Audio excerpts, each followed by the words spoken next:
All right, I'm live, and you have been waiting with a bated breath to hear the voice all of us want to hear on national security.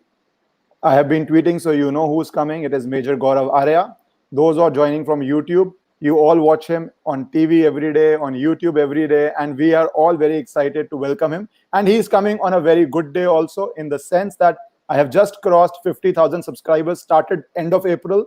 You have been very good, all of you, in spreading the word. So keep spreading, keep subscribing, and keep joining. And now I welcome the person I have been waiting for so long to talk to, Major Gaurav Arya. Thank you. Thank you, Thank Major you. Arya, Thank you. for coming here. Thank you. Major Arya, Thank you. first thing I'll ask you is at a very basic level, because there is a lot of misinformation, blockage of information, which is usual in army matters, but in this case, it's become a lot more. What exactly is happening from the beginning, in the sense, what did China do exactly on the LAC that this entire situation started? And what is there something happening in coordination with Nepal or Pakistan, or it is just China making a move? Ishkaranji, it's like this that, the Galwan Valley, which you've heard about. So the Galwan Valley and also the Galwan River, uh, approximately 95%, give or take a percent or so, 95% has been with China since 1962. So anybody who says that, the Galwan Valley is with the Chinese and the Galwan River is with the Chinese, of course it's with the Chinese. It's been with the Chinese for more than 50 years now. So almost 60 years. So, you see, so yeah, that part is correct. Yes, it's been. So a very, very small part is with us. Now, what is happening is that when we built that road, no, from Leh and Shok and this Galwan area and that onwards to Daulat Beg Goldi, the 255-kilometer road, assuming that my knuckle is the Galwan Ridge, assuming this part is the Galwan Ridge, so here is the road. Here is the road. And one of the fears that the army has had, and very, very logical fears, is that if you overlook this road from here, right, then you can, like we say, dominate in the army. We call it domination. So you dominate with either observation or with fire. Observation is that you know what is going on, so all the intelligence is with you, and with fire is, when you say that, uh, okay, I'm going to actually fire. This is what happened in Kargil also, if you remember that that Highway 1 Alpha, they occupied the heights at Kargil, and the aim was to fire on this, so Siachen gets isolated. Also, I would like to tell your viewers that it's very important to understand from a certain perspective that this area, whether it's Aksai Chin, which was occupied by China around 62, or the other areas, Gilgit-Baltistan. So they have a place called Skardu, which is in Pakistan occupied Kashmir, Gilgit-Baltistan, that area. And Skardu has been the launch pad for Pakistani forces for a very, very long time, matlab, uh, decades. It's not something new. What is basically happening is that this area is extremely sensitive. Now I take you back to Siachen Glacier. Essentially, this right from the Nubra Valley, mouth of the Nubra Valley to Indrakol, which is the furthest point. Basically, what is there is that the reason why Siachen is important, and it all ties up to what is happening in Ladakh actually. Uh, Siachen is like a finger, and this finger is protruding right between Pakistan and China. Okay. So, had it not been for the Siachen Glacier, which is under India, uh, China could have easily crossed over and gone into Pakistan.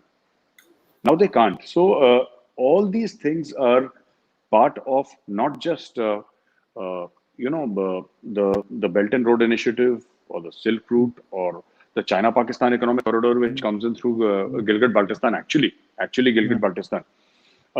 It has got larger ramifications. People are too involved in Finger 3, Finger 4, PP14, Galwan. These are new terms, and people love jargon. A guy who joins MBA or he becomes a lawyer, that young guy going to law school and going to management school, he loves to use jargon. So, wo hamare logo mein na, suddenly India has seen 130 crore defense analysts all at once. So, it's bound to happen. Uh, Chinese have tried to intrude, and this is nothing new. Chinese have always tried to intrude. So this is, first of all, it's not new. They have been snipping away at territory. It is just that this time it got very serious, and we stopped them. So we stopped the Chinese. Now people have come up with all these satellite images, and this satellite images shows this. I want to tell them a few things, which I keep on, telling people. this is basically how you analyze a satellite picture. Anybody can download a satellite picture. Like you're a lawyer, right? For example, uh, and everything is written in the books behind you. I see so many books, hundreds of books behind you. If everything is written in the books, why do you need a lawyer? Why do you need a judge? two people two people who are absolutely illiterate in law, who have not read law, can actually open the book and do justice. Why the need for these many courthouses? See, it is the same mentality at work here. So I'll just give you one small little example, and then we'll move to your next part of the question. If you see the Chinese tents in the satellite images, so Ishkaranji, all these Chinese tents are there. They are out in the open. They are out in the open. First of all, there is no attempt to hide. There is no attempt to say that, no, we are here. So let us say for a moment, all those people who on Indian national TV are saying that Chinese are actually on the Indian side of the line of actual control. Let us assume hypothetically that they are right. हम मान लेते हैं एक minute के लिए कि जी आप सही कह रहे हैं, है हमारे यहाँ आ गए. फिर क्या हुआ मैं बताता हूँ आपको. Let's not talk about the line of actual control being perceptional. That has been beaten to death on the media. Everybody knows सब perceptional है, border clear नहीं हुआ, कुछ नहीं पता कहाँ पे border है, पता ही नहीं लगा. सारा confused Even the है. line, ये सारा कंफ्यूज. एंड दूसरी, और ये 70 साल से कंफ्यूज है. और जो लाइन अगर आप मैप पे खींचते हैं ना, वो लाइन ही इतनी चौड़ी है कि 400-500 मीटर की तो लाइन ही होगी एक्चुअली अगर आप मैप पे. अच्छा, it's a broad line. No, it's not a broad line. I mean on a map, if it's to scale, अगर आप स्केच पेन से लाइन भी खींचेंगे, even that line will be a few hundred meters broad. I'm just saying, if you technically take it that way. So this is a matter of speech, obviously. So Ishkaraji, basically what has happened is that all these Chinese, this thing, they are tents and all, they are in the open. Warfare, if you actually come to do war, if you actually come to fight, the first principle of war is that you dig in. अच्छा. आप पहले अपने trenches बनाते हो, आप अपने bunkers बनाते हो. क्यों? Because the first thing that takes after you is a artillery round. So all those Chinese soldiers were there, the officers were there. If artillery shelling starts, they'll be turned into mincemeat. ये कीमा बन जाएगा इनका. So they have not come to fight. The Chinese have not come to fight. The Chinese know that there are American, Israeli, and Indian satellites in the sky. They want to be seen. They want to be seen. हाँ, they're doing it deliberately. This is शक्ति प्रदर्शन कर रहे हैं. शक्ति प्रदर्शन. Yes, बिल्कुल आप ठीक कह रहे हैं. ये शक्ति प्रदर्शन कर रहे हैं. और ये लोग क्या कर रहे हैं चाइनीज की, खुले में. और जितना खुले में हो उतना अच्छा. अब इनका जो 3 मैक डिवीजन है, इतने शिंजियांग से बुला लिया. You know, all that drama is happening, army is moving, and you know there is chatter about the navy in the seas, which is thousands and thousands of miles away, but well, there is chatter, and air force, all this is now what will happen is, this is a very simple principle, and I wish we also do it. I've been advocating it for the past 2-3 years. It's simple. When you negotiate from a position of strength, right? That is what the Chinese are trying to do. The Chinese will try and negotiate from a position of strength. जी हमारे 5 lakh troops ये हैं, 1000 aircraft हवाई जहाज ये हैं, ये nuclear capable हमारी submarine यहाँ पे है, ये सब हमारी पोजिशनिंग हो गई है, हम बिल्कुल इंडिया के अंदर घुस के सब कुछ खा जाएंगे, चलो नेगोशिएट करते हैं. That is what China wants to do. Now, why is it happening? Ishkaranji, this is basically happening for 3 reasons. I will tell you.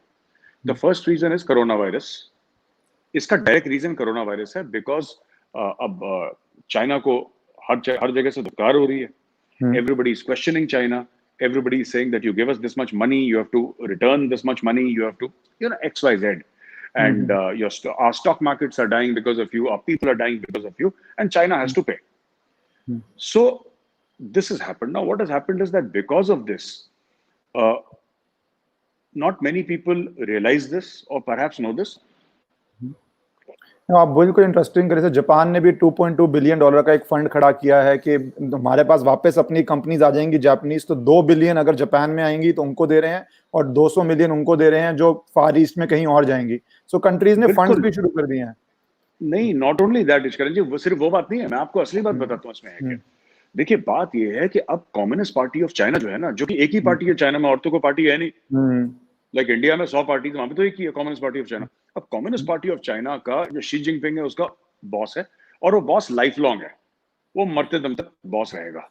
उसको इतनी पास दे दी है. और माओ त्से-तुंग के बाद कहते हैं कि सबसे पावरफुल लीडर, सबसे तगड़ा शक्तिशाली लीडर वही है शी जिनपिंग. शी जिनपिंग का जो नंबर 2 और नंबर 3 है कम्युनिस्ट पार्टी ऑफ चाइना में, उसने शी जिनपिंग की जड़ें खोदना शुरू कर दी. एक लेटर उन्होंने जारी करा था कि अब हमें फेथ नहीं है, हमें भरोसा नहीं है शी जिनपिंग की लीडरशिप पे। ओ, अब वो एक राहत इंदौरी साहब का बहुत मशहूर शेर है ना कि सरहदों पे तनाव है, लगता है चुनाव है। तो हाँ जी। ये वही है मामला, ये वही है मामला। जो इश्करन जी आप ये देखिए कि ये क्यों शुरू हुआ, ये पूरा ड्रामा जो है, ये तो चीनी अंदर आ रहे हैं, हम उनके अंदर जा रहे हैं। ये तो पिछले कितने सालों से, जब मैं था लाइन ऑफ एक्चुअल कंट्रोल पे, तब भी हुआ था ये। अच्छा। और हम दोनों एक दूसरे को गिफ्ट दी थी। उन्होंने मुझे हम्म, वो कंडेंस मिल्क के डब्बे दिए थे, वो मिल्क मेड टाइप के नहीं आते उनके, जो भी होता है चाइनीज का, उन्होंने दिए थे। मैंने उनको ड्राई फ्रूट दिए थे, काजू किशमिश दिए थे। हम्म, तो क्योंकि हमें स्पेशल राशन मिलता था एल्टीट्यूड में, हम्म, तो फौज में अच्छा। मिलता है स्पेशल जब आप जाते हैं, तो हमने हम्म, उनको दिए थे।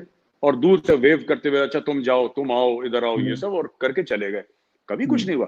ये जो प्रॉब्लम हुई है इस बार, ये हम्म, प्रॉब्लम इसीलिए हुई है कि वो जो इनका जो शी जिनपिंग है, उसकी कुर्सी खतरे में है। हम्म, तो ताइवान के खिलाफ बढ़ के मारना, लंबी लंबी कि तुम्हें खा जाएंगे, हम निपटा देंगे। हम्म, हांगकांग के लिए स्पेशल रूल्स पास करना, हाँ, इंडिया के साथ ये सब करना। हम्म, तो ये सब ये है कि ये शी जिनपिंग, ये सब अंदर की पॉलिटिक्स है चाइना की। इससे हम्म, लद्दाख का और भारत का कोई लेना देना नहीं है। उसके हम्म, असरात हमें यहाँ पे दिखाई दे रहे हैं। तो उसके असरात फिर आपको नेपाल में दिखाई दे रहे हैं। हम्म, हम्म, जो ओली है, वहां का प्राइम हम्म, मिनिस्टर ओली, हम्म, प्राइम मिनिस्टर ओली के नेपाल की सड़कों पे, स्ट्रीट्स ऑफ नेपाल में, ये खबर है कि ओली इज अ चाइनीज एजेंट। उसने पैसा ले लिया है चाइना से, और हम्म, उसका, ओली का जो है, इसका एक हनी ट्रैप हो गया ओली का। ये अफवाह है, बड़ी सॉलिड अफवाह है। और किसने करवाया है, इसके पीछे ब्रेन किसका है? जो चाइनीज एम्बेसडर है, वो लेडी है, उसने ब्रेन लगाया। उस लेडी ने क्या करा कि चाइनीज सीक्रेट सर्विस को ये बोला कि ओली को फंसाओ, ओली को फंसा दिया। That lady, what she did hmm, was, सारा ब्रेन चाइल्ड उसी का है। हम्म, उस लेडी का ब्रेन चाइल्ड है। Hmm. She is a female ambassador, that Chinese नहीं, I ambassador to so Nepal. अब ट्वीट्स, हाँ, आई सॉ द ट्वीट्स, हाँ। जी, तो हम्म, उसने बोला कि चाइनीज सीक्रेट सर्विस, जो चाइनीज इंटेलिजेंस, उसको बोला कि तुम फंसाओ उसको। उन्होंने हम्म, फंसा दिया। तो जब वो पूरा 60-80 एकड़ जितना भी जमीन जो गई है नेपाल की, हम्म, जिसके अंदर हम ये देखते हैं कि उसमें 2-3 गांव भी, कितने गांव चले गए, X I don't hmm, no कितने गांव चले गए। वो हम्म, ओली ने कोई कमेंट नहीं करा उसके ऊपर। क्यों नहीं करा ओली ने कमेंट? भाई हम्म, आपकी जमीन चली गई है, आप कुछ बोले भी ना। हम्म, और उसका एक्चुअली हुआ था, मैं, लोग समझते हैं मजाक मजाक नहीं है, उसमें एक्चुअली वो चाइनीज आए अंदर, और हम्म, उन्होंने बोला उन नेपाल के लोगों को कि जी कल तक आप नेपाली थे, आज से आप चाइनीज हो गए, मुबारक हो, आपकी तो लॉटरी खुल गई, चलो जी, बढ़िया। उन्होंने बोला ठीक है जी, डन, आप क्या कर सकते हैं बेचारे। क्या कर और सकते जो नहीं हैं? माना उसको मार के भगा दिया। हम्म, तो वही चीज पाकिस्तान के साथ अब हो रही है। पाकिस्तान इज ऑल्सो, ये जो टेरर अटैक्स हैं, ये हम्म, जो पूरी चीजें हैं ना, टेरर अटैक्स हैं, ये हम्म, पाकिस्तान कर रहा है। तो हम्म, पाकिस्तानी फौज का बस का तो है नहीं लड़ना, हम्म, तो उनके अपने बिजनेस इंटरेस्ट हैं। तो हम्म, ये टेरर अटैक्स करके और सुसाइड बॉम्बिंग्स करवा के ये सब पाकिस्तान माहौल बना रहा है। तो जो लोग भी कह रहे हैं ना कि इंडिया घिर गया because of failure of hmm, diplomacy, ऐसी हम्म। बात नहीं है। ये बात झूठ है, ऐसा नहीं है। देखिए जी, आप कुछ कह रहे थे। अरे, आपने बिल्कुल अच्छा किया, आपने क्लैरिफाई कर दिया, क्योंकि आपको शायद पता ना हो, मैं पिछले 1 घंटे से ट्वीट्स देख रहा था। तो एक पूरी जो जमात आपको अटैक करती है, ये चाइनीज एम्बेसडर कमेंट पे आपके पीछे हाथ धो के पड़ चुकी है। जब आप अपना ट्विटर देखेंगे आप, तो आप पाएंगे कि बहुत लोग अटैक शुरू कर चुके हैं। पर जो आप बोल रहे हैं बहुत रीजनेबल सी बात है, वो उसको तोड़ मड़ोड़ के अलग तरह से हनी ट्रैप को ले जा रहे हैं। पर ये दिख रहा जी, है साहब, जो आपने कहा वो दिख ही रहा है कि जब चाइनीज जमीन पे घुस गए हैं नेपाल की, और नेपाल नहीं बोल रहा, तो ऑब्वियसली कुछ तो उनका होल्ड है ही है उसके ऊपर, पैसे का है, हनी ट्रैपिंग का है। जो क्लासिकल इंटेलिजेंस ऑपरेशंस होते हैं, वो आपको लग रहा है कि वो क्लासिकल इंटेलिजेंस ऑपरेशन चल रहा है वहां पे, कि नेपाल पूरा चाइना के काबू में आ चुका है। इश्करन जी देखिए, ऐसा है कि हनी ट्रैपिंग सारी इंटेलिजेंस एजेंसीज यूज करती है, hmm, and I will not be surprise कि इंडिया भी यूज करता हो। हम्म, तो जो लोग इसको एक, आपने मेरे ट्विटर हैंडल की बात करी है ना, फेक फेमिनिज्म का कार्ड खेलते हैं ये लोग, और हम्म, अनफॉर्चुनेटली इंडिया में चल भी जाता है ये हम्म, फेक फेमिनिज्म का। हम्म, मैंने ट्वीट में क्या बोला? मैंने ट्वीट में सिंपल सी ये बात बोली कि साहब, ओली जो है, हम्म, ओली एज अ ग्लैड है, ओली फंस हम्म, गया। हम्म, ओली को फंसाने वाला कौन है? Chinese hmm, embassy in Nepal. और हम्म, ओली को कंट्रोल कर रही है ये लेडी। मैंने हम्म, बोला he is being controlled by, hmm, यानी हम्म, कि बॉस कंट्रोल करता है ना, हम्म, बॉस कंट्रोल करता है, शी इज कंट्रोलिंग हिम। ये बोला। हम्म, अब आपने एक लेडी के बारे में कैसे बोल दिया, और ये वो। तो ये सब देखिए, एक तो कुछ आधे लोग तो बेवकूफ हैं, हाँ, हाँ, और आधे लोगों के दे हैव एन एजेंडा। हम्म। मैं ये नहीं कह रहा किसी ने पैसे लिए, पर लोगों का एजेंडा होता है कि कुछ भी पकड़े। तो मैं इतना बॉदर नहीं करता जिसको लोग ने लिखो जी। इनफैक्ट ये तो एंटी फेमिनिस्ट है। अगर मेल बॉस होता वो भी यही करता, अगर फीमेल बॉस है उसने भी यही किया कि जो भी क्लासिकल स्ट्रैटेजीज हैं वो अपनाते हैं, तो जो आपको इस पे अटैक कर रहे हैं, I think they are anti feminist, they are thinking a female boss can not do a intelligence operation. I would say they are being anti-feminist in thinking a female boss will हाँ, not carry out an intelligence operation by using बिल्कुल her बिल्कुल resources. बिल्कुल. देखिए बात ये ना कि इसमें कुछ गलत सही नहीं होता. इंटेलिजेंस की हम्म, दुनिया में कुछ गलत सही नहीं होता. देश हम्म, के मफादात होते हैं, देश का फायदा होता है. हम्म, इंटेलिजेंस ऑपरेशंस कितने हैं जो विदेशी ताकतें हैं, हम्म, मोसाद है या फिर यू नो अमेरिका है, ये तो हिट्स ऑर्डर करते हैं कि आप जाके हम्म, उसको मार दो. हम्म, ठीक है. और कहते हैं कि साहब तो चाइना ने क्या कर रहा है, चाइना भी यही कर रहा है. अब ओली प्राइम मिनिस्टर है, उसको फंसा दिया. आप हम्म, देखते हैं वीक पॉइंट क्या है. अगर किसी के कर्जे चढ़े तो आप उसको पैसे से फंसाओ. हम्म, You know, if somebody has the glad eye, then हम्म, उसको हनी ट्रैप करो. हम्म, If somebody does this, then you do this. तो ये जो मुझे लगता है कि जो चाइनीज एम्बेसडर इन नेपाल है, उसने हम्म, बहुत अच्छा गेम खेला है. और हम्म, उसने अपने देश की सेवा करी है इन द सेंस हम्म, की, देखिए देश की सेवा हर समय ऐसी नहीं होती कि वो किसान हो या बॉर्डर पे जवान नहीं हो. ये भी एक किस्म की देश की सेवा है. What she has done is so, you know, the people who are hyper ventilating on Twitter, hmm, if I may use the word, उनको hmm, they don't have any knowledge. ऐसी उल्टी सीधी बातें करते हैं. मैं तो उनको रिस्पॉन्ड भी नहीं करता. हम्म, yesterday somebody wrote, so I responded because my response should be on record कि साहब yes, मैंने ये रिस्पॉन्ड करा है. और ये हम्म, सब जितने भी लोग हैं ना, ये 72 हम्म, घंटे के अंदर शांत हो जाएंगे. फिर कुछ और हो जाएगा, क्योंकि इनमें से हम्म, आगे तो न्यूज की ऑर्गेनाइजेशन के हैं. फिर इनके प्रोड्यूसर का कॉल आएगा, sir breaking news, ma'am breaking news, फिर ये भागेंगे. ये ऐसी लोग हैं. I don't take them seriously. मैंने उनसे ये बोला कि ट्वीट तो पढ़ लो यार, मेरा जो मैंने हाँ, ट्वीट करा है ना, आप हाँ, ट्वीट तो पढ़ लो मैंने क्या ट्वीट हाँ, करा है. हाँ, दे आर, ये इतनी इनमें उतावलापन है रिएक्ट करने का ना, हाँ, कि मैं जल्दी से रिएक्ट कर दूं. फास्टेस्ट फिंगर्स फर्स्ट नहीं, कौन बनेगा करोड़पति में खेलते थे ना, फास्टेस्ट फिंगर्स फर्स्ट, किसने पहले बटन दबाया, ये फास्टेस्ट फिंगर्स फर्स्ट का चक्कर है. They don't read what the person has written. Anyway, doesn't matter जी. true. On, but now what you said is very interesting कि चाइना के अंदर एक इंटरनल पावर स्ट्रगल हो रही है जो यहाँ दिख रही है. और ये बहुत बारी हुआ है. जब बिल क्लिंटन की इम्पीचमेंट हियरिंग्स हो रही थी फॉर मोनिका लेविंस्की, तो अफगानिस्तान पे मिसाइल्स फेंक दी गई थी. मेरे ख्याल से एक दिन पहले सेनेट हियरिंग से या एक दिन बाद कुछ उसी टाइमलाइन में फेंकी जी. गई थी. तो ये क्लासिकल स्ट्रेटेजी रही है टू डाइवर्ट अटेंशन, जिसके पास भी मिलिट्री शक्ति है. बट ये आपको लग रहा है कि अंदर सीरियस थ्रेट आ रहा है शी जिनपिंग को कि ये जो पूरा डाइवर्शन किया है, नेशनलिज्म ट्राई करेंगे या देश को जोड़ने के पीछे ट्राई करेंगे अगेंस्ट इंडिया, तो ये एक फिर तो ये आगे भी बढ़ता रहेगा क्योंकि उनकी पोजीशन तो वीक ही होनी है कोरोना वायरस चलते चलते. सो आपको लग रहा है ये थ्रेट आगे बढ़ता रहेगा या ये वन ऑफ था? नहीं, मुझे लगता है और इश्करन जी बढ़ेगा ये थ्रेट, और आपको बताता हूँ क्यों बढ़ेगा. ये जो पूरा मसला है ना इसका, ये मसला है क्या?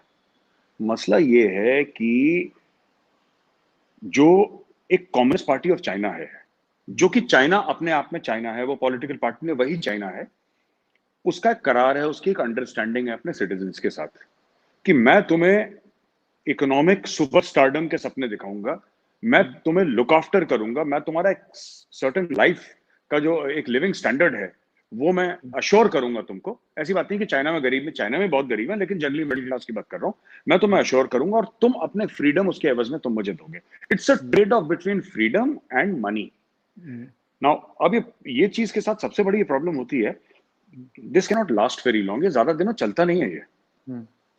Hong Kong is very rich. It's among the richest places on earth with one of the most expensive real estate.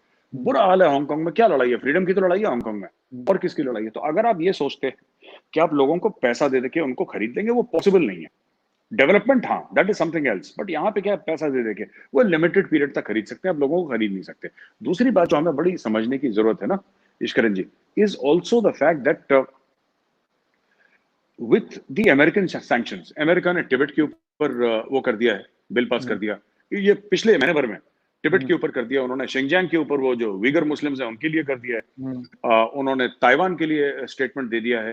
American fleets, उनके एंटी एयरक्राफ्ट कैरियर्स और पूरे बैटल ग्रुप्स यहाँ पे साउथ चाइना सी की तरफ बढ़ रहा. ये सब चीजें जो है जो प्रेशर क्रिएट कर रही हैं अंदर से ना, और एक स्टैंड ऑफ है लद्दाख में. तो इट्स जो लोग सोच रहे हैं ना कि इंडिया के ऊपर प्रेशर है, इंडिया से ज्यादा 10 गुना प्रेशर चाइना के ऊपर है, क्योंकि इंडिया के ऊपर जो प्रेशर है वो लिमिटेड एक जगह है और वो सिर्फ चाइना से है.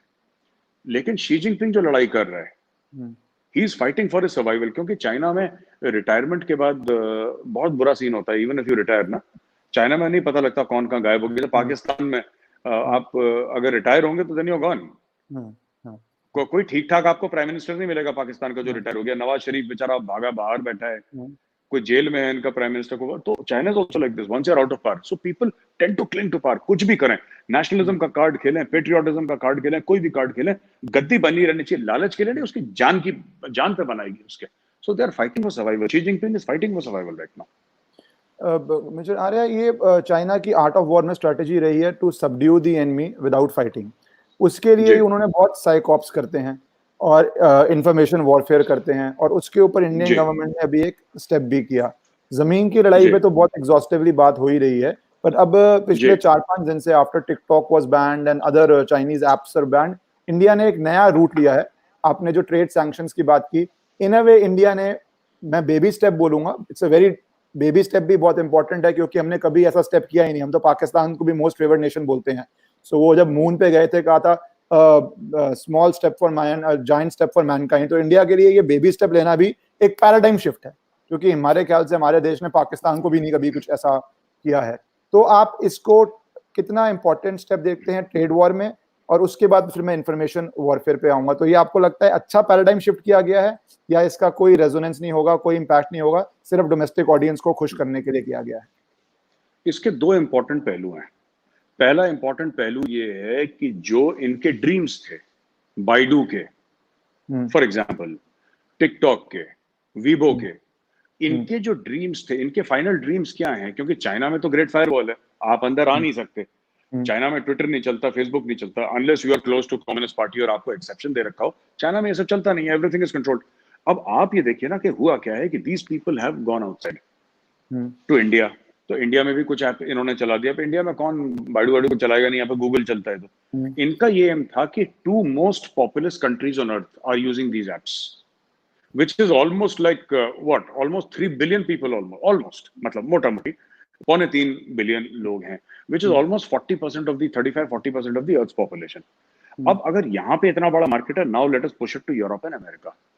क्या हुआ कि जब इंडिया ने बोला कि हम इनको सबको बैन कर रहे हैं और बैनिंग का कारण नेशनल सिक्योरिटी है, तो कम से कम बाकी सब जो कंट्रीज हैं एक बार एनालाइज तो करेंगी। तो आपने इन कंट्रीज को वो कर दिया। जहां तक 5G का है मामला है, अमेरिका ने बैन कर दिया and India will soon follow suit.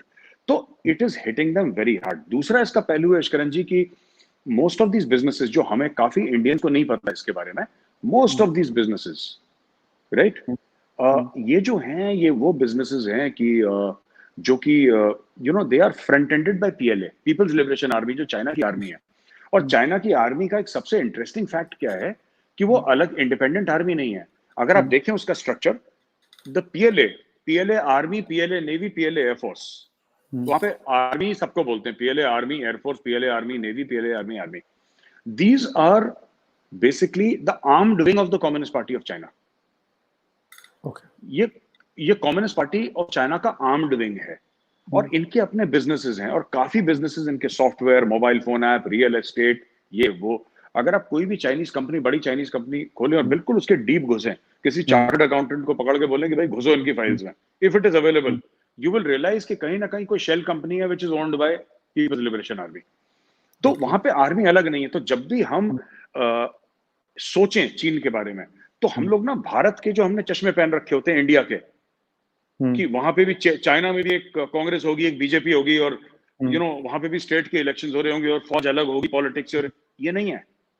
This is not it.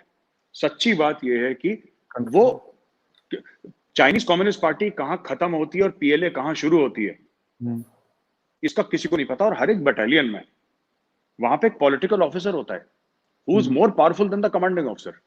तो वहां पे इवन और बटालियन लेवल जहां पे 1000 बंदे हैं, वहां पे तो जिनका सीओ होता है, वहां पे पॉलिटिकल ऑफिसर भी होता है, जो बिल्कुल कि आप कम्युनिस्ट आइडियोलॉजी फॉलो कर रहे हैं कि नहीं कर रहे। आप ये सोच लीजिए कि इंडिया में कोई एक्स पार्टी है, मैं किसी पार्टी का नाम नहीं लूंगा, कोई एक्स पार्टी है इंडिया में और वो पावर पे है।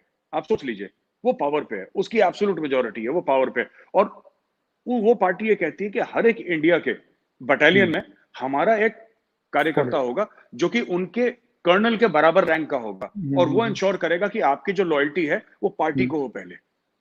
ये चाइना में हो रहा है। तो हम लोग हिंदुस्तान के नजरिए से देखते हैं, हम लोग गलत करते हैं, वो चाइना में वैसे हो रहा है। जी मुझे आ रहा है सेम चीज यूएसएसआर करता था. उनका political commissariat used to be more powerful than the ambassador, used to be more powerful than the army operation. और कम्युनिस्ट पॉलिटिकल पार्टी है वो सेम ही मेरे ख्याल से लाइंस पे चल रही है. पर इसमें आपने एक बात बहुत इंटरेस्टिंग कही कि 5G पे यूएस ने तो पूरा स्टैंड ले लिया है. यूके का 4G नेटवर्क सारा का सारा चाइना ने बनाया था. उनके डिफेंस सेक्रेटरी ने यूके को थ्रेटन कर दिया कि हम ट्रेड सैंक्शंस कर देंगे आपके साथ अगर आपने 5G भी उनसे बनवाया, क्योंकि हम आपसे इंफॉर्मेशन नहीं शेयर कर पाएंगे. और उन्होंने फिर अब यूके ने लॉ पास किया कि हम सिर्फ 30% या 50% लेंगे, और वो भी लो एंड लेंगे. तो जिस कंट्री का 4G सारा बना था उसको कॉस्ट बहुत महंगी पड़ेगी पूरा 5G कहीं और से लाने की, पर वो भी यूएस प्रेशराइज कर रहा है उनको. तो इंडिया में भी आपको लगता है ये 5G नहीं आएगा, हम अपना ही बिल्ड करेंगे, even though it might be more costly, because US के पास भी 5G का रिप्लेसमेंट नहीं है. वो भी बोल रहे हैं उनकी टेक्नोलॉजी इतनी डेवलप नहीं है, क्योंकि चाइना ने अपनी कैप्टिव मार्केट में मोनोपोली होकर बहुत डेवलप कर लिया था 5G नेटवर्क को. तो आपको लगता है इंडिया विल उस डायरेक्शन में इंडिया भी जा रही है अपने? देखिए ईशान जी, हमारे पास कोई और चारा नहीं है. ज्यादा पैसा लगे कम पैसा लगे, चलिए एक चीज तो ठीक है कि मुकेश अंबानी जी ने डोनाल्ड ट्रंप के सामने आपने देखा ही होगा कि उन्होंने बोला था कि Jio is the only network without any Chinese component. तो he says we have zero Chinese component. मैंने न्यूज में पढ़ा था. तो दिस मुकेश अंबानी जी ने बिल वो अपने डोनाल्ड ट्रंप के साथ, माय मिस्टेक, डोनाल्ड ट्रंप के सामने उन्होंने ये बात बोली थी. तो अगर ऐसी बात है तो बहुत अच्छी बात है. देखिए साहब, ये है जो 5G, 5G is a weapon, ये हथियार है 5G. जो लोग कहते हैं साहब कि डाउनलोडिंग स्पीड्स आपकी ज्यादा बढ़ जाएंगी, it's not about downloading speeds. अगर सिर्फ डाउनलोडिंग स्पीड होती तो इतना हुआ क्यों बन रहा है इसका? It's not just that, it's just that कि it has applications in artificial intelligence. You can control weapon systems with 5G. उसमें ऐसा है कि सिर्फ अगर डाउनलोडिंग स्पीड की बात बताएं कि जो पूरी फिल्म आपको 4G में डाउनलोड करने में कहते हैं कि जिसमें करीब 14 या 15 मिनट लग जाते हैं या 10 मिनट भी लग जाते हैं, वो 5G में 3.5 या 5 सेकंड में पूरी फिल्म डाउनलोड हो जाएगी. 2 घंटे की पूरी फिल्म आप 3.5 या 5 सेकंड में डाउनलोड कर लेंगे. ये मैंने पढ़ा है इसके बारे में. मैंने एक और चीज पढ़ी है कि आप जैसे एक टावर है, तो 4G का 1 स्क्वायर किलोमीटर में 4G का एक tower it can support 4000 connections approximately. 4000 connection वो सपोर्ट करता है. लेकिन जो 5G है, 5G it supports 1 million connections in 1 square kilometer. तो then you can imagine कि किस लेवल आप इसके. देखिए हर चीज ना, जो डिफेंस वाला दिमाग है वो तो ये सोचता है कि मैं हर चीज को वेपनाइज करूं. लाइक वाटर, आप पानी को कैसे वेपनाइज करते हैं? तो इंडिया बात कर रहा है इंडस वाटर ट्रीटी की, राइट, कि हम बंद कर देंगे, पाकिस्तान में पानी नहीं जाएगा. So you are weaponising water, and we are right in doing so because Pakistan deserves it. So we are right in doing so. So you weaponize water. Somebody weaponizes space. America में star Wars का जो programme था Ronald Reagan के time पे, he weaponized space. Chinese are trying to weaponize 5G and the internet. So सब लोग अपने अपने हिसाब से, अपनी कैपेबिलिटी के हिसाब से हर चीज का, देखिए हर चीज का हथियार. आपने IW के बारे में बात करी थी, आपने जिक्र चढ़ा था IW का. IW में भी क्या होता है? IW में यही होता है ना कि आप you quoted Sun Tzu, Art of War. Sun Tzu क्या कहता है Art of War में? You know the ultimate this thing aim of fighting is to win without fighting, and something like words to that effect. ने कि आपने लड़ाई जीतनी without fighting. To subdue an enemy. Yeah. So how do you subdue an enemy? How do you subdue an enemy? आप सबसे पहले पुराने time पे, ये इंडिया में भी होता था. हम लोग, हमारे साथ सबसे बड़ी बीमारी है हिंदुस्तानियों की कि जो बाहर वाला है वो अच्छा और इंडियन जो बेकार है. आपने, हाँ, ये this is a problem with our mindset. I agree. आपने एक, है ना, आपने एक बात देखी होगी, हमारे भी पुराणों में लिखा है कि वो जाते थे राजा के, वो बड़ी स्टोरीज नहीं बचपन में सुनी थी, विषकन्या की एंड ऑल दैट. तो ये होते थे कि this thing. So these are real, these find mention in the shastras. These are not mythological things कि किसी ने ना अमर चित्रकथा की कहानी सुना. These are real things. Spies होते थे पुराने जमाने में. वो मिथिला का स्पाई था, वो कहीं और गया. अशोका द ग्रेट के स्पाइस बहुत ज्यादा हुआ करते थे. इन लोगों का काम क्या होता था? ये उस जमाने के इंटरनेट थे ना, उस जमाने के ट्विटर थे. ये लोग क्या करते थे कि Ishkaran ji, they would go to a market जहां पे लोग इकट्ठा होते हैं शॉपिंग वॉपिंग के लिए, और वहां पे जो चाय की दुकानें होती हैं या जो शराब की दुकानें होती हैं, या जहां पे लोग भीड़ इकट्ठा होती है, वहां पे बैठते थे और वहां पे र्यूमर फैलाते थे. इनका काम था कि अफवाह फैलाना. तो आज से 2000 साल पहले, 3000 साल पहले इंडिया में होता था. आप गए किसी दुश्मन देश में ट्रेडर बन के, आप धान ले गए कि मैं बेचने आया हूं जी, मैं इस राज्य से आया हूं, इस राज्य में. और आपके 4-5 लोग हैं वो आए आपके साथ, वो अलग अलग जगह चले गए और बोला कि कल हम इसी समय यहाँ पे मिलेंगे, फिर हम वापस जाएंगे। पूरे रात को वहां पे बैठे, शराब पी, खाना खाया, 10 लोगों को और पैसा फेंका, 10 लोगों को और शराब पिलाई, जो भी वो वहां पे, चाय तो उस वक्त होती नहीं थी, but whatever it's, and then you start spreading rumours की यार देखो मैं तो आप ही के राज्य का हूं रहने वाला, लेकिन जो उस राज्य का है राजा वो तो बड़ा दयालु है, उसके पास ऐसे ऐसे हाथी हैं जो आपके हाथी से 4 गुना बड़े, ऐसे ऐसे घोड़े हैं जो आपके घोड़े से 4 गुना बड़े, उसकी फौज आपको पता है कितनी बड़ी है।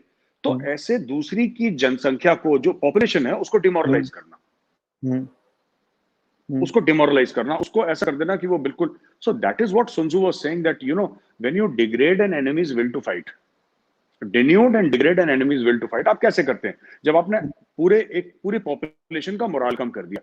चाइना यही करता है, आप ग्लोबल टाइम्स के थ्रू चाइना करता है, एंड यू नो ऑन ये जब आप ये देखेंगे कि चाइना अटैक करेगा, राइट, किसी भी देश को, चाहे 67 या 62 में इंडिया को भी अटैक करा, राइट, उसके पहले र्यूमर मॉन्गरिंग शुरू हो जाएगी। ये पहले जो फुसफुसाहट होती है ना कान में, ये शुरू हो जाएगी। अब तो इंटरनेट आ गया, it is become much easier, आपने बैठ के बीजिंग से ट्वीट कर दिया, आपने वो ट्वीट चला गया, वायरल हो गया, हैशटैग आपने वायरल कर दिया, ठीक है, ये सब तरीके होते हैं। सिमिलरली आप जब दुश्मन है, अगर मैं दुश्मन हूं चीन का, अगर मैं कुछ करूं तो मुझे डिस्क्रेडिट करना है। आप मुझे 1 मिनट दीजिए, मैं समझा देता हूं, बड़ा इंटरेस्टिंग कॉन्सेप्ट है। अगर मैं दुश्मन हूं, राइट, और मुझे आपको डिस्क्रेडिट करना है, तो आप मुझे न्यूट्रलाइज कैसे करेंगे? आप मेरे घर पे किसी को भेज के गोली थोड़ा ना मरवा देंगे, आप मुझे डिस्क्रेडिट करेंगे कि लोग, इसकी रेपुटेशन खत्म हो जाए। तो अगर बलूचिस्तान में अटैक होता है तो फिर पूरे पाकिस्तान में मेजर गौरव आर्या के पुतले आप जलाएंगे, क्यों? क्योंकि ये हुआ है ना, ये हुआ है कि मेरे पुतले जला दिए, ठीक है, और मेरे खिलाफ यूके में इन्होंने एफआईआर फाइल कर दिया, क्यों? क्योंकि मेजर गौरव आर्या जो जी मेरे कैंट में, कैंट जो है शहर यूके का, उसमें मेरे खिलाफ पाकिस्तानियों ने एफआईआर फाइल करा है। क्या एफआईआर है? एफआईआर है कि ये बंदा जो एक्चुअली एक टीवी चैनल में एक डिफेंस एनालिस्ट है और एंकर है, वो कोई इतना बड़ा जेम्स बॉन्ड है कि स्टूडियो में बैठे बैठे बलूचिस्तान में अटैक करवाता है जी। I hope it's true. क्या करा कि नहीं जी, मेरा क्या, मैं I only speak what is in my heart, but this is so same thing happened with the tweet yesterday. जो कल मैंने ट्वीट भेजा कि नेपाल के ओली का ये हो गया, suddenly you know that feminism card लो, ये पकड़ो, इसने ये बोला, so what do you do? आप you are trying to destroy somebody's reputation and trying to say that ये बंदा डिस्क्रेडिट हो चुका है, इसकी बात ना सुनो, but they will not succeed. जी, they will not. The nation loves you, and I know so many people kept telling me कि मेजर गौरव आर्या को लेके आओ इन चीज पे बात करने के लिए। बट आपने जो साइकोलॉजिकल बात की, मैं उसकी बात करूंगा। आप अगर देखिए सीजर के जब कैंपेन थे गॉल्स के अंदर, जैसे one of the early psychological warfare, तो गॉल्स को ये ओक ट्रीज पे बहुत विश्वास था, ये उनके देवी देवता ओक ट्रीज में बसते हैं। तो उसने पहला चीज क्या कि पूरे ओक ट्रीज के फॉरेस्ट को क्लियर करवा दिया कि भैया तुम्हारे देवी देवता ही नहीं बच पा रहे तो तुम क्या बचोगे, सरेंडर कर दो। तो साइकोलॉजिकल वॉरफेयर तो हमेशा ही बहुत एक इंपॉर्टेंट रहा है कि अगर आपकी सोच लंगड़ी हो जाएगी तो आप लड़ेंगे क्या।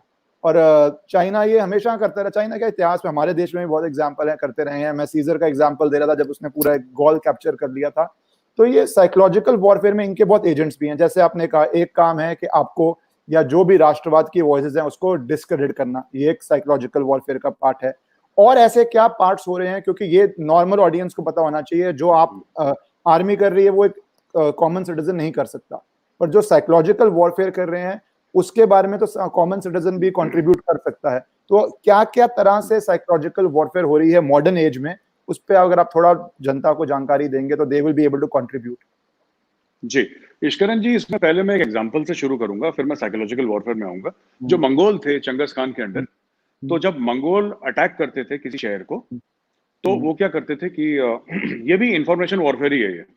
तो जब जैसे किसी शहर को उन्होंने सराउंड कर दिया और वहां के लोगों का कत्लेआम शुरू करा, उसमें बच्चे शामिल, उसमें जानवर, औरतें, आदमी, बूढ़े, जो भी है सबका कत्लेआम होता था उसमें।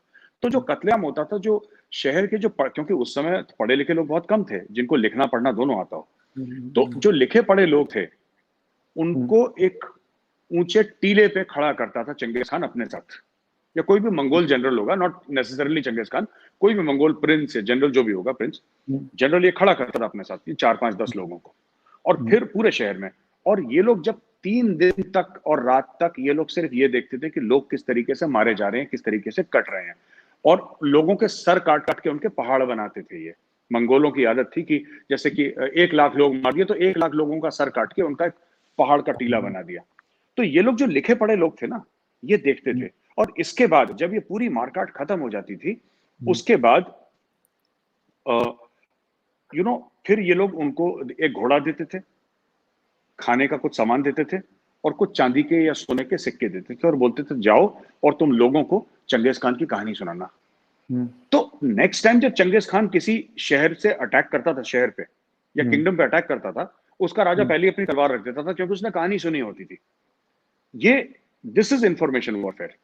तो आप लोग देखिए, बात यह है कि जो भारत के मन में, हमें भी इतने सालों से क्या बता रहे हैं लोग कि चीन बहुत बड़ा है, चीन तुम्हें खा जाएगा, चीन ये कर देगा, चीन, अरे कुछ नहीं कर रहा चीन। पहली बात तो no need to be scared, पहली चीज। दूसरी चीज ये है कि हमें एक बात है कि चीन का प्रोपेगेंडा, आप चीन का प्रोपेगेंडा काउंटर इसलिए नहीं कर सकते आम आदमी, क्योंकि वो हिंदी नहीं बोलते, आप चाइनीज नहीं बोलते। तो एक तो ये चीज है, उनका फायरवॉल है, आप कैसे घुसेंगे उसके अंदर? अगर आपको चाइनीज को कुछ बोलना पड़ेगा तो आप कैसे बोलेंगे? उसको तो समझ में नहीं आएगा, आप इंग्लिश में लिख दीजिए।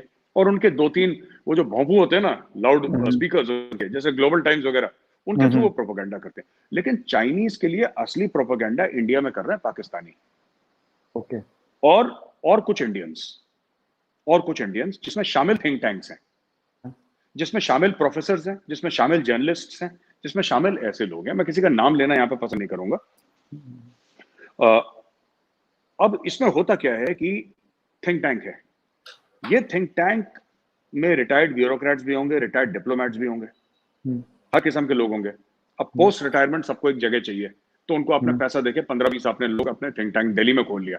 अब इनके सबके कनेक्शंस गवर्नमेंट में होते हैं, क्योंकि ये तो सीनियर है, रिटायर हो गए, इनके जूनियर्स हैं, और इनके जो जूनियर्स हैं वो भी सीनियर लेवल पे ही हैं। तो वो जब पॉलिसी बनाते हैं, क्योंकि देखिए पॉलिटिशियंस को तो पॉलिसी के बारे में कम पता होता है, कुछ हैं जो ब्राइट हैं, जो बहुत पढ़े लिखे हैं, जो कि पढ़ते हैं, जिनको इंटरेस्ट है, जिनका एक्सपोजर है, पर 90% of the politicians are not very well read as far as strategy and policy are concerned.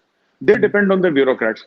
तो वो ब्यूरोक्रेट्स फिर इनके कान में फुसफुसाते हैं। तो ये काम थिंक टैंक्स भी करते हैं, ये लोग सब कुछ करते हैं।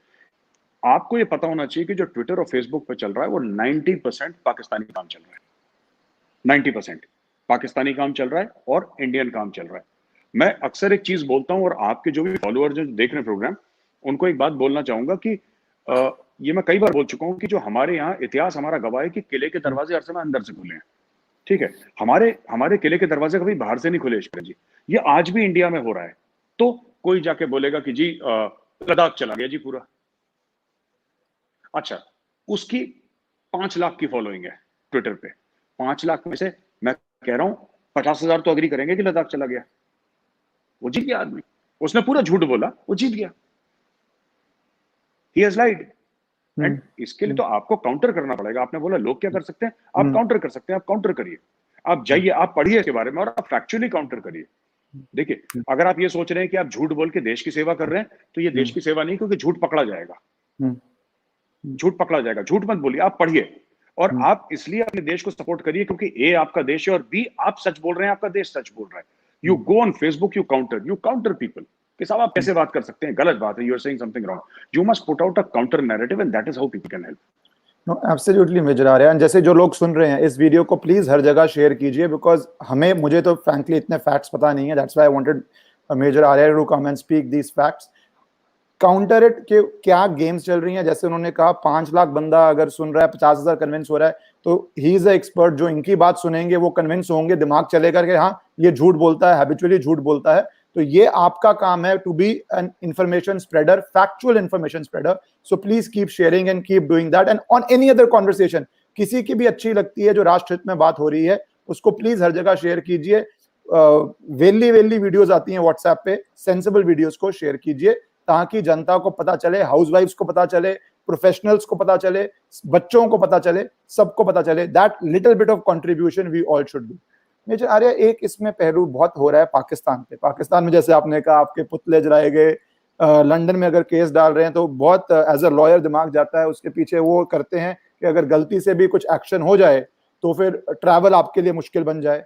They make these sort of strategies के भैया नोटिस इशू जी करवा दें तो आप किसी भी देश में जाएं तो it becomes a issue for you to travel. अभी तो खैर चाइना की वजह से मेरे ख्याल से कोई ग्लोबल ट्रैवल नहीं हो रहा, but strategy ji it is a headache, it is a headache. और हम लॉ में इसको, जैसे अर्नब की मैं कल डिबेट पे था तो हम ये भी कह रहे थे, चिलिंग इफेक्ट है, जो देश में भी कुछ लोग ट्राई करते हैं कि आप पे केसेस डाले जाएं तो एक चिलिंग इफेक्ट है कि आप कम बोलें। तो ये एक पाकिस्तान की चिलिंग इफेक्ट की स्ट्रैटेजी है कि आप नहीं बोलें ज्यादा। तो पाकिस्तान में क्या हो रहा है पहले मैं ये पूछूंगा, और उसके बाद जो बलूचिस्तान में स्पेसिफिकली क्या हो रहा है या बाकी रीजन्स में क्या हो रहा है, how stable is Pakistan as per you today? देखिए, पाकिस्तान कभी भी स्टेबल था नहीं, और पाकिस्तान आगे भी स्टेबल नहीं होगा। पाकिस्तान को अनस्टेबल रखा गया है जबरदस्ती उसकी फौज ने, क्योंकि अगर आप ये बोल देंगे कि साहब पाकिस्तान स्टेबल हो गया, पाकिस्तान इकोनॉमिकली प्रॉस्पेरस हो गया, तो फिर किसको फायदा है उस चीज का? उसको तो किसी को फायदा नहीं है। तो आप ये देखिए कि पाकिस्तान की इकोनॉमी नेगेटिव में जा रही है, लेकिन उसकी आर्मी कह रही है कि 20% रेज इन बजट चाहिए और सैलरीज चाहिए, और उनको दिया जाएगा। पाकिस्तानी आर्मी को दिया जाएगा, वो देंगे, कहीं से भी अपना पेट काटेंगे, बच्चा एक रोटी कम खाएगा, लेकिन पाकिस्तानी फौज को मिलेगा। क्यों? दूसरा कारण है, आपने ये देखा कि जनरल कमर जावेद बाजवा जो उनके आर्मी चीफ हैं, उन्होंने 3 साल का उन्होंने एक्सटेंशन ले लिया। हाल फिलहाल में 3 साल का एक्सटेंशन ले लिया। क्या रीजन क्या था उसका? कि भाई उन्होंने ये बोला कि इंडिया हमारे ऊपर अटैक करने वाला है, किसी भी वक्त जंग होने वाली है, नया आर्मी चीफ आया तो उसको समझने में टाइम लगेगा, इसलिए एक्सटेंशन दे दो। तो इमरान खान ने, जो कि सिलेक्टेड प्राइम मिनिस्टर है उनका, इलेक्टेड नहीं है, आर्मी ने सेलेक्ट कराया है, उसने बोला कि ठीक है बाजवा साहब, बिल्कुल चंगी गल है, आ जाओ जी। तो उसने कट से ही गेव इट 3 साल का एक्सटेंशन बाजवा साहब को दे दिया, और बाजवा साहब एक्सटेंशन लेके गायब हो गए। He is nowhere. तो मैं बार बार पाकिस्तानियों को यही पूछता हूं कि भाई तुम जो आतंकवादी भेजते हो तो ठीक है, तुम भेजते हो, वो एक बात है। दूसरी चीज आप ये बताओ कि आप, ये तो काम आपकी आर्मी का है ना लड़ना, आपकी आर्मी कहां पे है? तो आपने एक पूरी कौम को 3 पुश्तों से, 3 जनरेशन सिंस 1947, आपने उनको जाहिल रखा, आपने उनको डिलिबरेटली जाहिल रखा, आपने उनको झूठ बोला, आपने इतिहास के बारे में झूठ बोला, आपने ये बोला। एक छोटा सा एग्जांपल देता हूं, then we'll move to the next question. Ishkaran ji, इन लोगों ने ये बोला कि हम, और मैं बार बार इनसे बोलता हूं कि आप लोग सीधी बात क्यों नहीं करते? इन्होंने बोला कि जी 1965 की जंग हुई थी, वो पाकिस्तान जीत गया, तो दिफाए पाकिस्तान मनाते हैं। आई थिंक 4 या 5 फरवरी को कभी ये दिफाए पाकिस्तान सेलिब्रेट करते हैं। पाकिस्तान में छुट्टी होती है बड़ी सारी, या फिर कश्मीर का कोई सॉलिडारिटी कुछ तो भी करते हैं लोग। दे सेलिब्रेट दिफाए Pakistan on some date, if not the 5th, some date. अब इनसे मैंने पूछा कि साहब आप क्यों, ये क्या, कैसे आप जीत गए? तो कहते हैं जी कि वो इंडियन आर्मी लाहौर में घुसने वाली थी, हमने इंडियन आर्मी को पीछे कर दिया। तो फिर मैंने बोला साहब इंडियन आर्मी क्यों घुस रही थी लाहौर में, इंडियन आर्मी को क्या? तो उनको ये नहीं पता। पाकिस्तान, रियलिटी इज, पाकिस्तान ने हमें अटैक करा अपने अखनूर में, पाकिस्तान ने अटैक करा, इंडिया ने दूसरा फ्रंट खोल दिया। पाकिस्तान वो लड़ाई क्यों हारा? मैं इसलिए बोलता हूं, लोग कहते हैं कि ड्रॉ हो गया, मैं कहता हूं लड़ाई हारा क्यों हारा? हर एक लड़ाई के पीछे ऑब्जेक्टिव होता है। All wars are fought with an objective. कोई भी ऑब्जेक्टिव होगा उसका हो सकता है ऑब्जेक्टिव टेरिटरी ना हो, उसका ऑब्जेक्टिव कुछ और भी हो सकता है। पाकिस्तान का जो स्टेटेड ऑब्जेक्टिव था कि हम सब 2 ऑब्जेक्टिव थे। तो साहब एक तो हम हथिया लेंगे पूरा कश्मीर बाय फोर्स, हम अटैक करेंगे, तो ऑब्वियसली इंडियंस को तो आता नहीं लड़ना, और ये ऐसे ही हैं, बेकार से हैं, तो हम तो यूं जाएंगे और यूं इनको जीत लेंगे। पहली चीज। दूसरी चीज, इन्होंने बोला कि जो आम कश्मीरी मुस्लिम्स हैं वो खड़े हो जाएंगे रिवोल्ट में, और वो इंडियन आर्मी के खिलाफ काम करेंगे और पाकिस्तान जिंदाबाद के नारे लगाते हुए हमें श्रीनगर ले जाएंगे। ना कोई कश्मीरी मुस्लिम इनके लिए उठा, एक बंदा नहीं उठा इनके लिए, और इनको मारो और पड़ गई। फिर ये कहते हैं हम जीत गए। अरे भाई, जब आपका स्टेटेड एम था कि कश्मीर को लेना है, कश्मीर आप ले नहीं पाए, फिर कैसे लड़ाई जीत गए? बट इनके बच्चों को वही पढ़ाया गया है कि हम जीत गए, बस वो कहते हैं बस हम जीत गए। वो होता है ना, वो जिस बच्चे का बैट होता है वो बैटिंग करके भाग जाता है वहां से, फिर दूसरे को नहीं देता, कहता मैं मैच जीत गया। वो सेम साइकोलॉजी पाकिस्तान की। तो China is doing the same thing रफली। मेजर आर्या, वो अब जैसे बात बहुत देर से बलूचिस्तान की चल रही है, जहां आपने कहा आपके पुतले भी जलाए गए, और मैंने भी देखा था, I forgotten the name of some Pakistani, Kumar Kama Cheema, I am sorry, I am forgetting the name, जो काफी आपको ट्विटर पे अटैक करते रहते हैं और पुतले जलते हैं, आपको कहते हैं। बलूचिस्तान में हो क्या रहा है एग्जैक्टली? कितना स्ट्रॉन्ग होल्ड है? 3-4 र्यूमर जो मैंने सुने हैं, आप प्लीज बताइएगा क्या है। एक ये र्यूमर चल रहा है कि चाइनीज वहां पे अपनी पॉपुलेशन यूज करते हुए डेमोग्राफिक्स चेंज करने का ट्राई कर रहे हैं।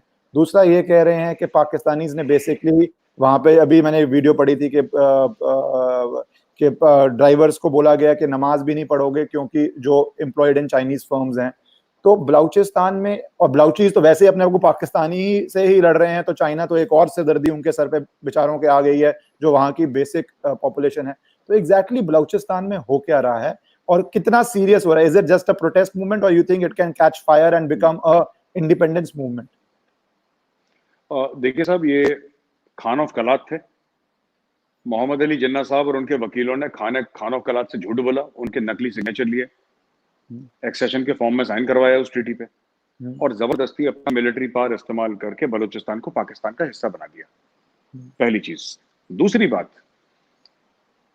जो बलूचिस्तान है that is 44-45% of Pakistan land mass, यानी कि ऑलमोस्ट 45% पाकिस्तान का जो जमीन का जो एरिया है वो बलूचिस्तान है।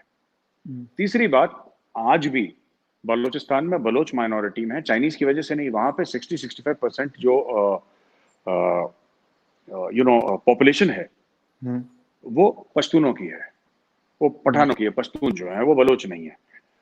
चाइनीज क्या कर रहे हैं, एक पाकिस्तानी जो, जैसे हमारा फिक्की है था ना, federation of Indian commerce and industry federation of, तो सिमिलरली जो पाकिस्तानी पैरेलल बॉडी है पाकिस्तान में, उनका जो फेडरेशन ऑफ इंडस्ट्री है, कॉमर्स एंड इंडस्ट्री है, उसकी रिपोर्ट आई है कि बाय 2048 20,048 साल तक 20,048 में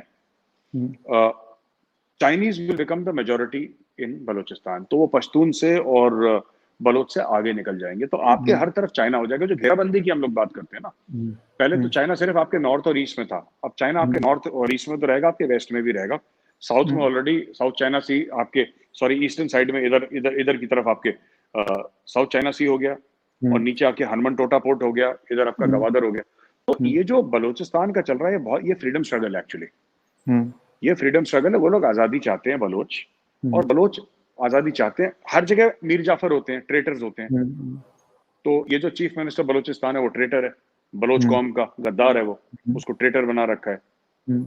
और भी लोग हैं बड़े इनके ट्राइब्स के, और इनके जो असली लीडर हैं वो बाहर बैठे हैं क्योंकि उनकी जान को खतरा है। नवाब अकबर बुख्ती को इन्होंने मरवा दिया, ठीक है।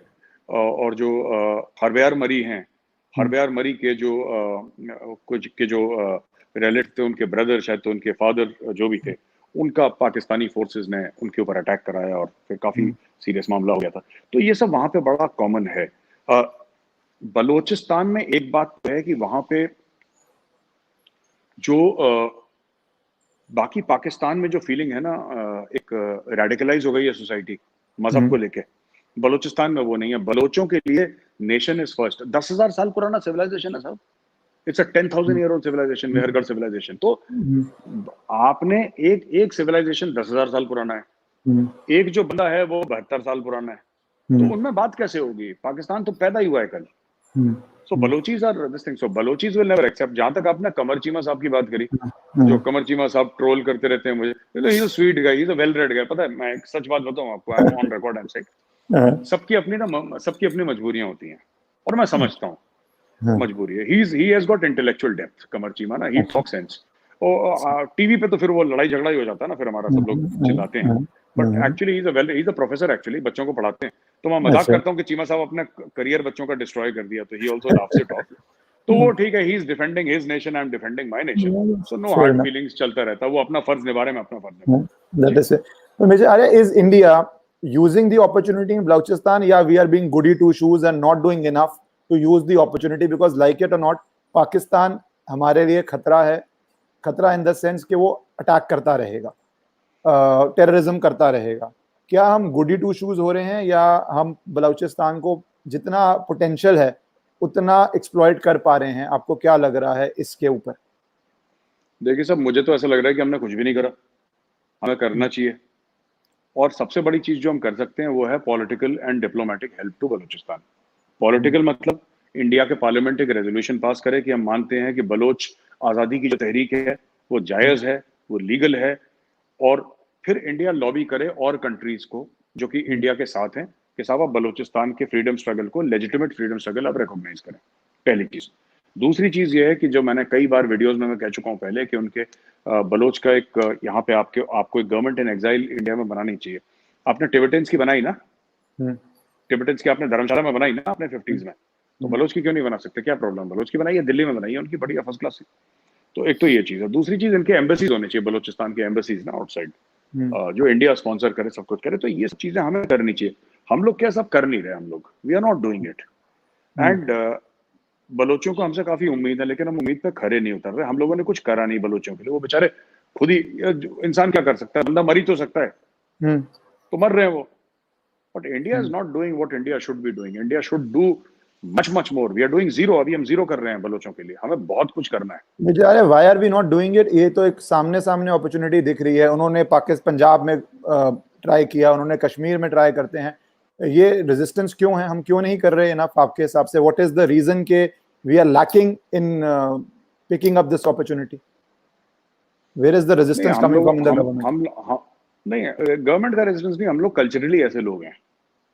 कल्चरली ऐसे लोग हैं। जब 25 साल का लड़का भी होगा ना, 25 साल का लड़का हिंदुस्तान में, और सर्दियों में अगर माँ बाहर जाएगा तो माँ कहेगी बेटा एक और स्वेटर पहन ले। तो होता है ना हमारे यहाँ कि अरे उसको पता है वो 25 साल का है, अगर उसको फिर भी निमोनिया हो गया तो ही डिजर्व्स इट। इसका मतलब उसको अकल ही नहीं थी। अब हम लोग क्या ऐसे नहीं सोचते? वी आर वेरी कि नहीं ये नहीं करना, लोग क्या सोचेंगे में ही हम लोग मर गए बहुत ज्यादा।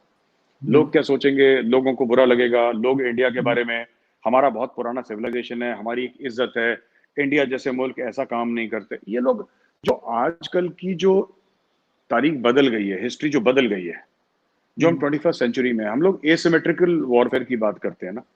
We talk about grey zone warfare, non contact, non kinetic. इसको हाइब्रिड वॉर भी बोलते हैं, 5th जनरेशन वॉर भी बोलते हैं। ये सब अलग अलग टर्म्स हैं, मैं इनको मिलाना नहीं चाहता, but I am telling you the mindset is the same. It's a non conventional form of war.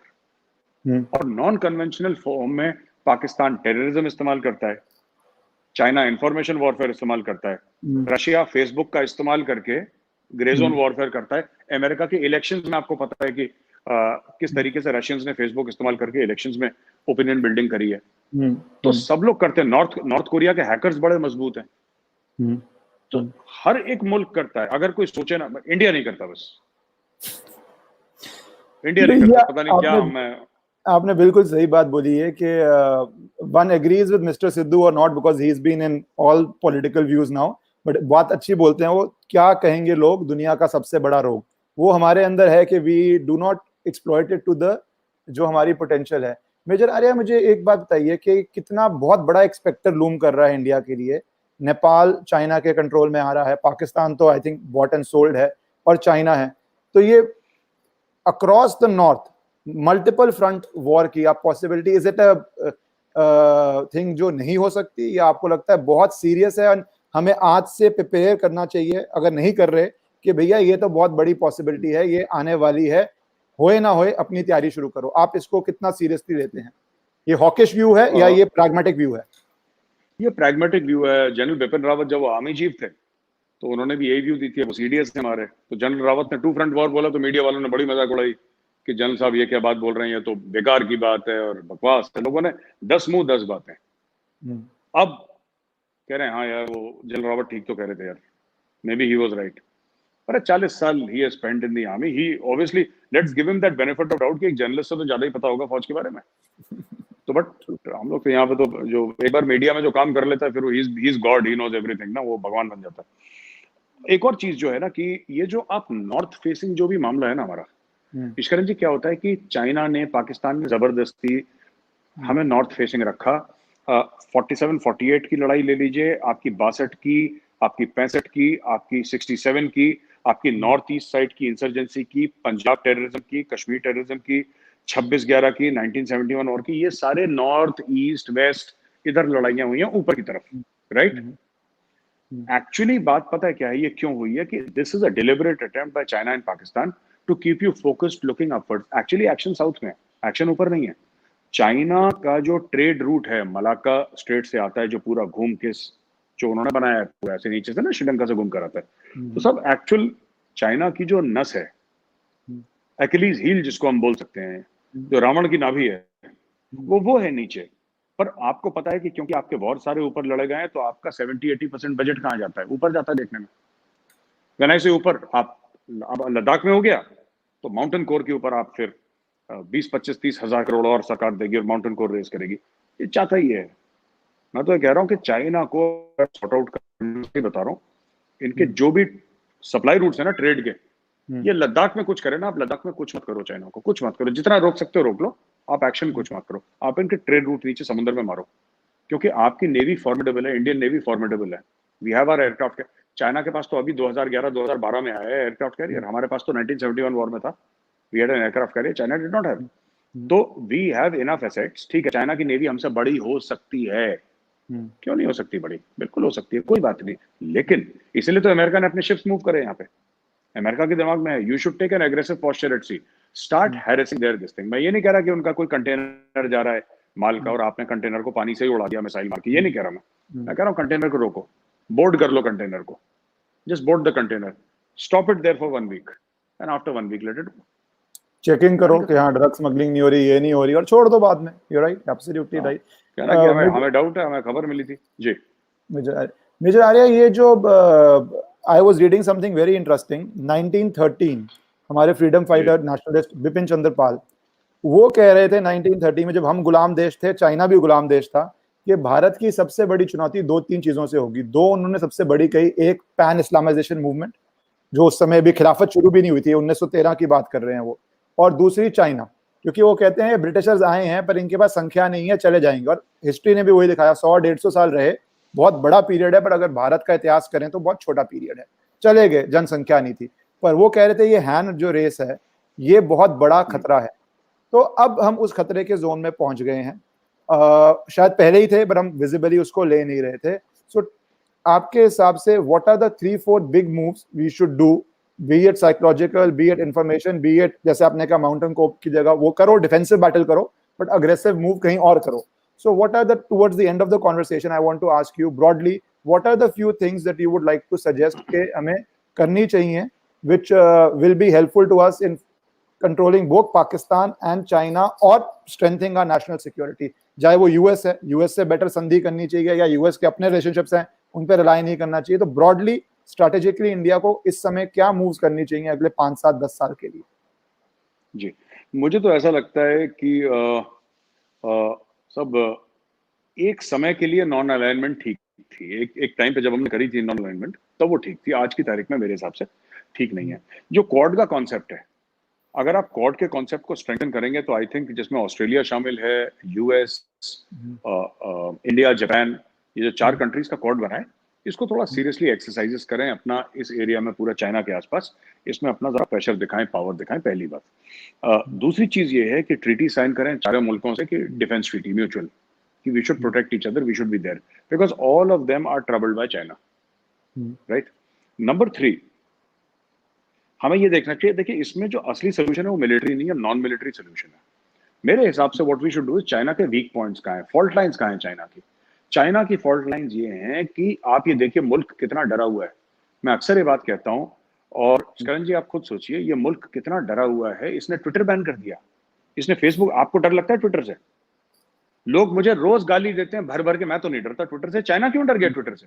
यानी कि हमारे खुद के लोग, यानी चाइनीज जो लोग हैं, वो हमारे ऊपर, मैं एक चाइनीज जो हेड है शी जिनपिंग या कम्युनिस्ट पार्टी, उसके एंगल से बोल रहा हूँ, उसकी जगह खड़े होकर बोल रहा हूँ कि ये लोग हमारे खिलाफ ना बोल रहे हैं कहीं पे, क्योंकि इसके सर्वर्स तो वहां पे हैं।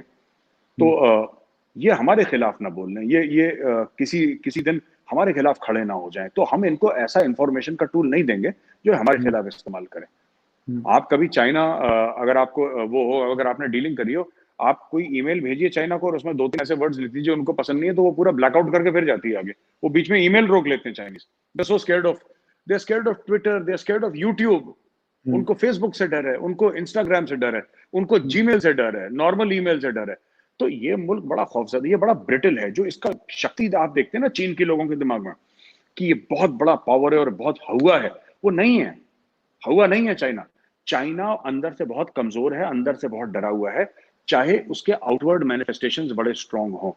आप ताइवान को सपोर्ट करें, आप हांगकांग के फ्रीडम स्ट्रगल को सपोर्ट करें, आप जो वीगर मुस्लिम्स हैं शिंजियांग प्रोविंस में, उनकी आवाज आप उठाएं, आप तिब्बत की आवाज उठाएं और आप लगातार चाइना को चेकमेट करते रहें डिप्लोमेटिकली और बोले कि चाइना में जो ह्यूमन राइट्स है उसके ऊपर आप सेमिनार्स करें।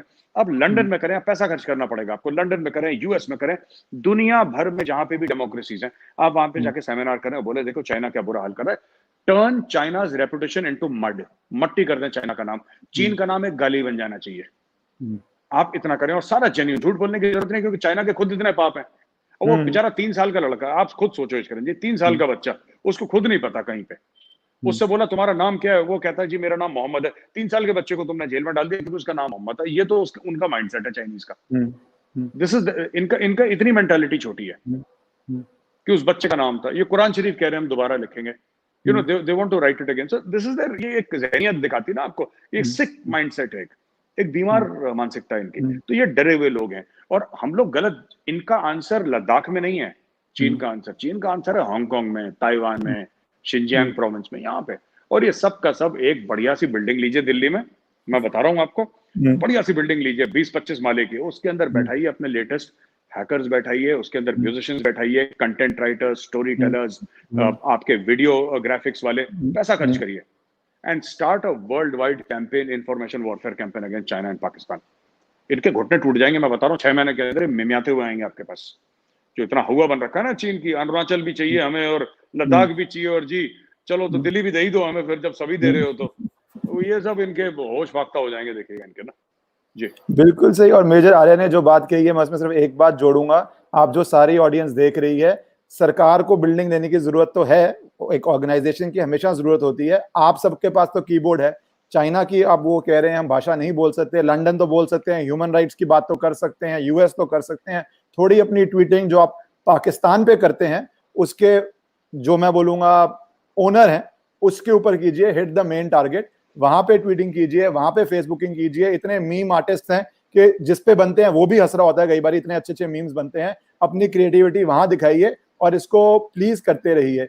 1800-1900 लोग देख रहे हैं मेजर आ रहे हैं आपको, तो लास्ट मैसेज आप लोगों के लिए क्या देना चाहेंगे? I know you are very very busy. और ये आर्मी की एक अद्भुत बात है कि या तो हम आदमी के बारे में बात करते ही नहीं, या फिर they are so vital that you can't even talk anything else except the national security.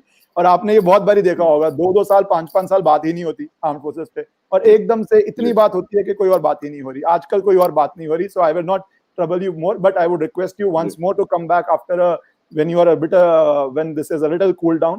So last message आप लोगों को क्या देना चाहेंगे, प्लीज टेल देम। देखिए, जब डिफेंस मिनिस्टर जॉर्ज फर्नांडिस साहब थे, तो George Fernandes, god bless his soul, he is no more. George Fernandes साहब ने एक बात बोली थी कि हमारा असली दुश्मन पाकिस्तान नहीं है, चाइना है। जब उन्होंने स्टेटमेंट दिया था जॉर्ज फर्नांडिस ने, तो सब लोग हंसे थे उनके ऊपर, बोला था कि देखो ये आदमी पागल है। आज हमें पता लग रहा है कि जो उन्होंने बात इतने सालों पहले करी थी, करीब मेरे हिसाब से करीब 20 साल से ज्यादा हो गए उन्होंने जब बात करी थी, अब वो बात सच्ची नजर आ रही है। क्योंकि जो पाकिस्तान है उसके पीछे भी तो चाइना का हाथ है, उसको तो पाकिस्तान सपोर्ट चाइना कर रहा है। तो मैं सबसे यही रिक्वेस्ट करूंगा, जो भी दोस्त हमें देख रहे हैं, कि प्लीज आप जाइए इंडिया को, आप भी सोल्जर हैं और हर एक सोल्जर के हाथ में वेपन नहीं होता।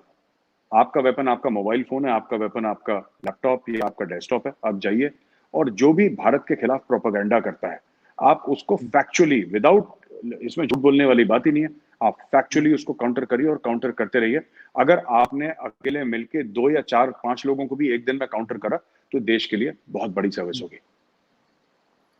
Thank you, Major Arya, for your time. It was a pleasure listening to you. Very knowledgeable as always, and I hope the audience also got a lot of things they can do at their level. Thank you so much.